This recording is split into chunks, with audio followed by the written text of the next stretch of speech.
Shalom, selamat pagi Bapak Ibu Saudara terkasih di dalam Tuhan Yesus Kristus.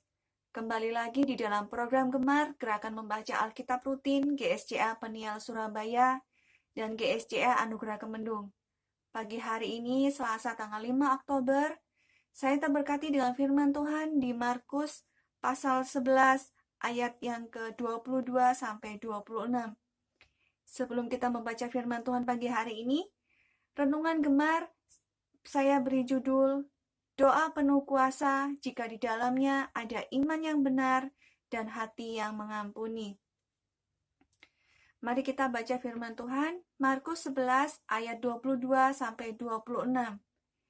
Yesus menjawab mereka, "Percayalah kepada Allah. Aku berkata kepadamu, sesungguhnya barang siapa berkata kepada gunung ini, beranjaklah dan tercampaklah ke dalam laut, asal tidak bimbang hatinya, tetapi percaya bahwa apa yang dikatakannya itu akan terjadi, maka hal itu akan terjadi baginya. Karena itu aku berkata kepadamu, apa saja yang kamu minta dan doakan, percayalah bahwa kamu telah menerimanya, maka hal itu akan diberikan kepadamu. Dan jika kamu berdiri untuk berdoa, ampunilah dahulu sekiranya ada barang sesuatu dalam hatimu terhadap seseorang, supaya juga Bapamu yang di surga mengampuni kesalahan-kesalahanmu.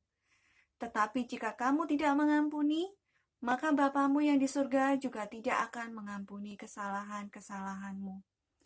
Haleluya. Firman Tuhan pagi hari ini mengajarkan kepada kita tentang kuasa doa jika di dalamnya terdapat iman yang benar dan hati yang mengampuni.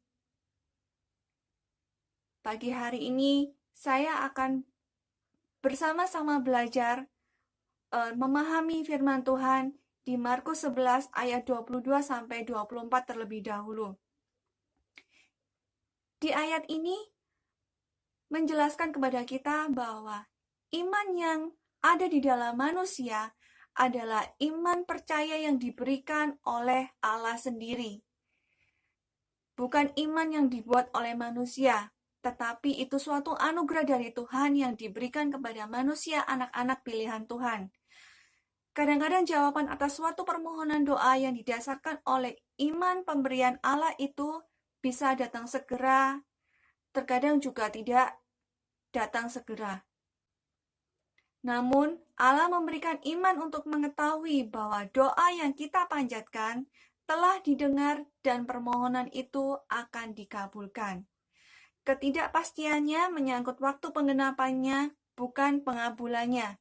Jadi di saat kita berdoa tentang pergumulan kita, belum tentu waktu kita sesuai dengan waktu Tuhan. Tapi kita harus percaya bahwa waktu Tuhan adalah yang terbaik bagi kita. Bukan waktu kita yang terbaik. Rencana manusia bisa saja tidak sesuai dengan rencana yang akan Tuhan berikan kepada kita.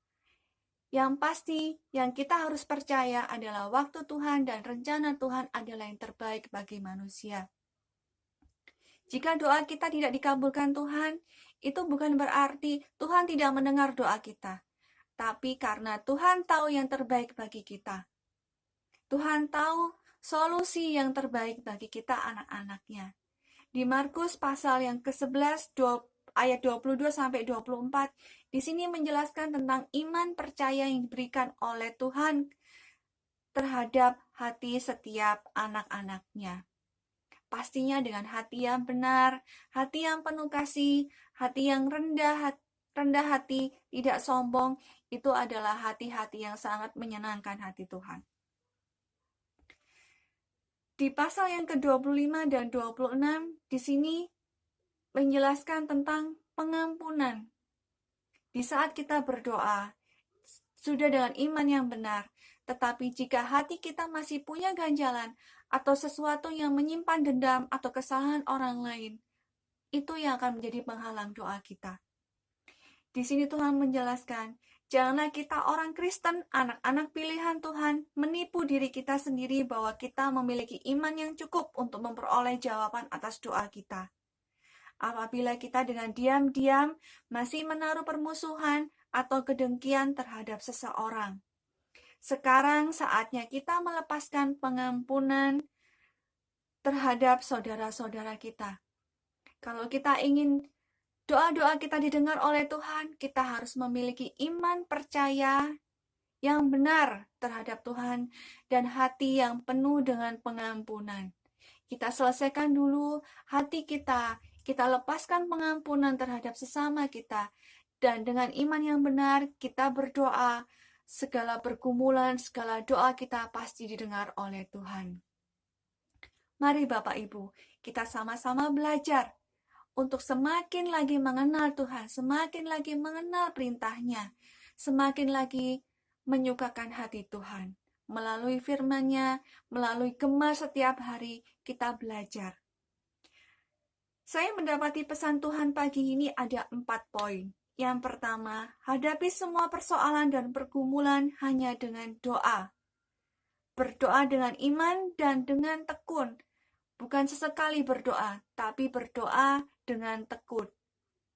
Tetap percaya bahwa Tuhan berkuasa. Pertolongan Tuhan tidak pernah terlambat.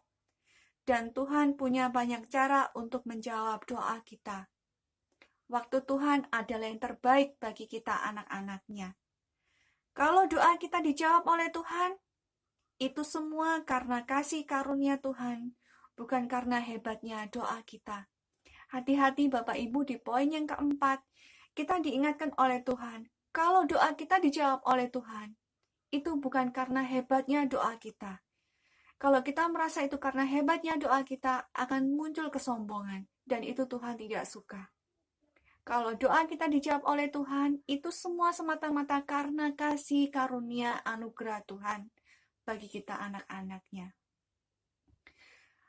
Mari kita awali pagi hari ini dengan berdoa, menyerahkan segala aktivitas kita ke dalam tangan Tuhan.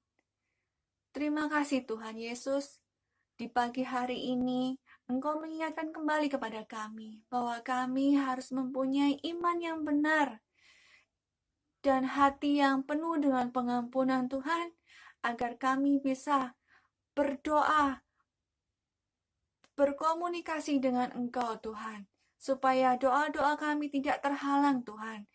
Tuhan, bawa setiap langkah hidup kami Tuhan, untuk selalu jalan di jalan-Mu, untuk selalu setia mengikut Engkau ya Bapa. Tuhan, kami serahkan Tuhan segala pergumulan, segala persoalan kami Tuhan, hanya di dalam tangan kasih setia-Mu.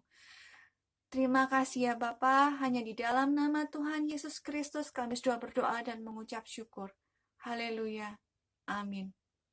Selamat pagi Bapak Ibu, tetap semangat bergemar, Tuhan Yesus memberkati.